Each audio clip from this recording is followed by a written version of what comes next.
you asked the question at the beginning of the night, which was how is Israel to blame for this, and I can answer it for you. Let's hear it. Also, I can answer maybe. Okay, you had that one dude early in the show about he was talking about a lot of like biblical prophecy and stuff. Yeah. I was actually raised Seventh-day Adventist. We were taught like this, apocalypse cult nonsense. Okay. But yeah, I guess I can link it to you if you want. I also have some transgender friends who I was pretty sad to watch this past year. Let's hear it all. Start okay. wherever you feel is pertinent. Okay. Well, with freedom of speech, I guess I wonder what people think it is, because you might disagree with Destiny, but he says when you're talking about freedom of speech, you're talking about the government. You're talking about what your right to express ideas and basically say the first thing that the First Amendment says is you'll make no law respecting establishment of religion or prohibiting the free exercise thereof or abridging the freedom of speech or of the press, the right of the people peaceably to assemble and to petition the government for a redress of grievances. So there's a lot of grievances there at the end. And I think Charlie Kirk, he was a voice of those grievances. And when we talk about abridging things, we say to shorten or without losing the sense and to curtail of a right or privilege. So basically to give people the wrong idea. Yeah. Yeah. And so when we get into, freedom of speech versus terrorism, I don't know if you've ever read P.J. O'Rourke. I have not. But he's an old journalist from Rolling Stone. He died recently, but he said one of his greatest quotes is terrorism is the tool of losers. And this gets into how is Israel to blame for all this? So from my perspective, I've watched the American Medical Association adopted gender diversity in their hospital paperwork in about 2018. So you start seeing 2 genders just in general paperwork into 34 genders. Yeah. So doctors and everybody else is having to accept a whole range of bullshit. Then you get transgenderism used to be a form of mental illness declassified by the WHO in 2019. So I had a student I was working at university, and we had a guy, his name was Anthony, and he left and went to like Thailand or some shit. Okay. Came back, sold his entire Magic the Gathering. Like he had like a set of the original. Yeah, like the Lotus cards, or he had the Black Lotus. He had like the set of the original, like.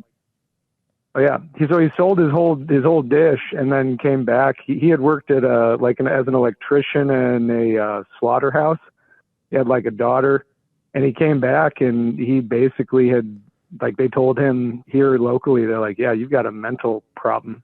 Like, you need to fucking see some psychologists. And he just went to Thailand and got the chop and came back and was like, I'm a woman now. Yeah. Thailand will do that to you. This was in 2014, and he's like, well, we need to talk about these changes because my name is something else now. And I just played Magic the Gathering with the guy, and I was like, well, that's different. Sure. But yeah.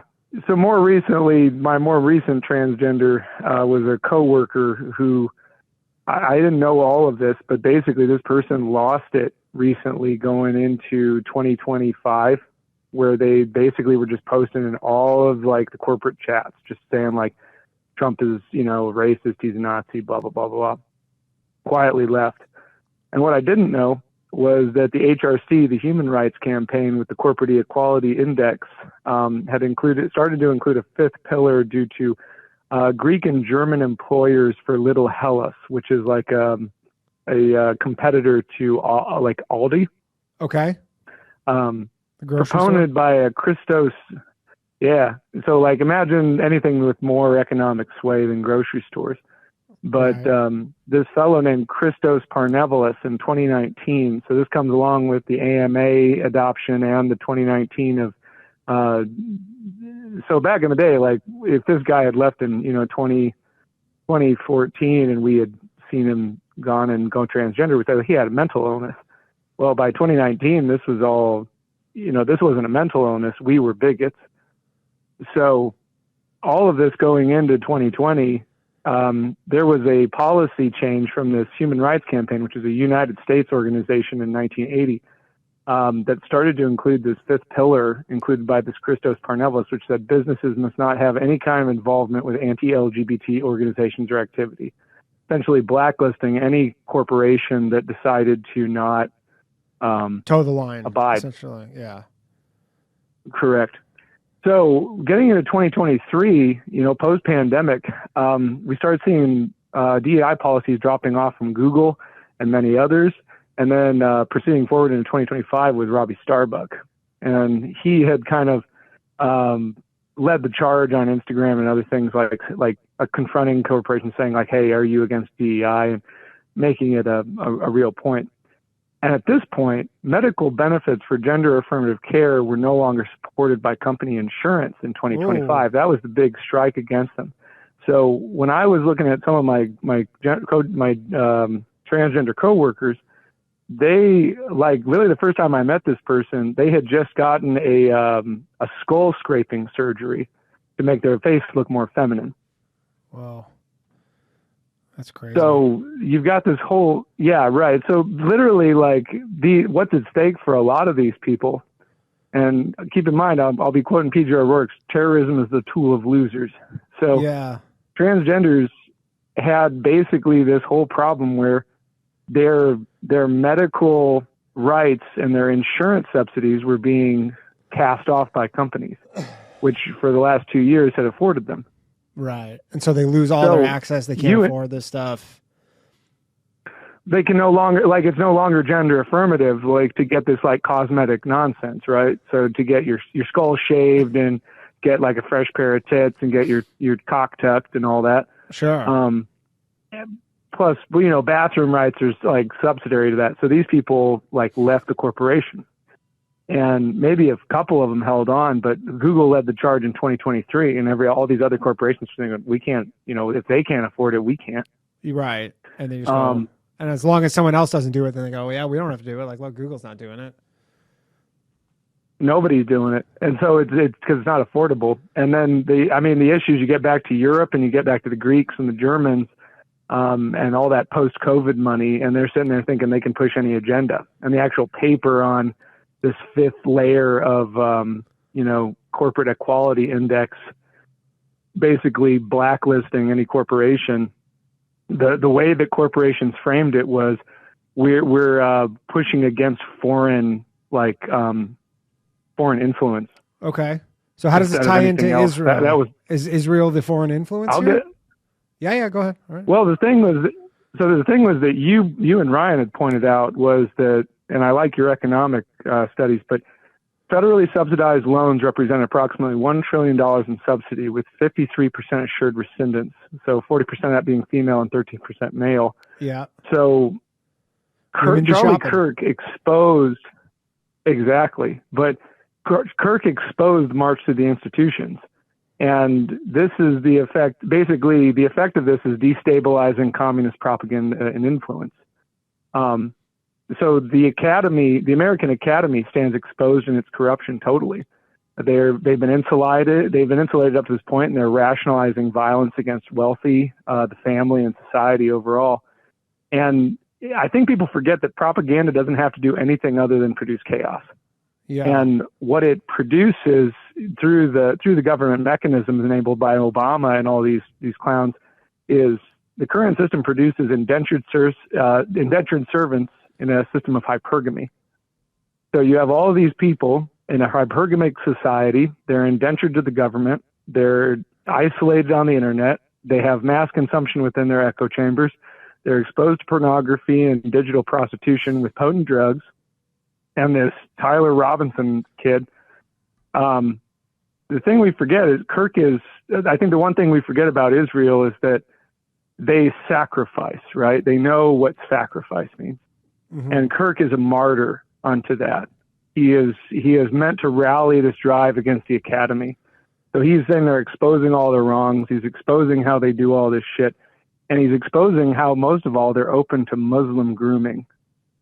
So people given over to chaos and all this bullshit, the next, Islam is primed to come in. And we see that in these, protests for, queers for Palestine. Like, what the hell is that? Sure. And Jews recognize that society is, their prophecy. When people were talking about the SDA crap, I've read so much prophecy that it's coming out my fucking ears. But society is cyclical, and prophecy assumes that things rise and fall. People thought that the world would end in like 1840. That was when like communism was on the rise, the Civil War was on the dude. I mean, everything was set to be an apocalypse, and we're still here. Yeah. But the main point here is, if you want to catalyze Turning Point USA in its prime and realize Kirk and his whole organization is some sort of sacrificial lamb, this is how you do it. So you're basically saying that Israel contributed to this in order to defeat the Muslims? I'm saying Israel has to do nothing at all. Like, Islam is already preened to come in. Yeah. But if the state is to blame for this, all it has to do is let the people sort it out, because all of this stuff just creates an environment of chaos. And the net result is Kirk dies, his whole people rally to his cause. Yeah. And then the side of that, opposition to Israel diminishes, the attention slackens, and sanctions loosen. And because people are just kind of retarded when it comes to like, I make a distinction, therefore that's racism, therefore that's Nazism, therefore, they get lost in that loop. Sure. So I interesting. I mean, that's a pretty good theory. I'm not gonna lie. I'm just saying Israel definitely benefits. I don't know if they were to blame for this. Yeah, but you could see how they could. But you could see how they could benefit. Interesting. That's a pretty good theory. But people think that there's some big play here. That first guy that called in was like, "Oh, let's do violence against these people." I'm like, "Well, no, they're losers. They know they're losing. Their world's falling apart in front of them." Yeah, and generally, if you know anybody like this, it's like they're. I don't know. Like, any trans people, they're like, yeah, they are in a state of constant chaos. Like, their lives are fairly they chaotic. Oh, I was buying them Lego sets by the end. I was just like, this is fucked up. But yeah, I mean, terrorism is the tool of losers. They're all a bunch of autistic furries, and it's like they don't know the end from the beginning, and there's bigger fish out there.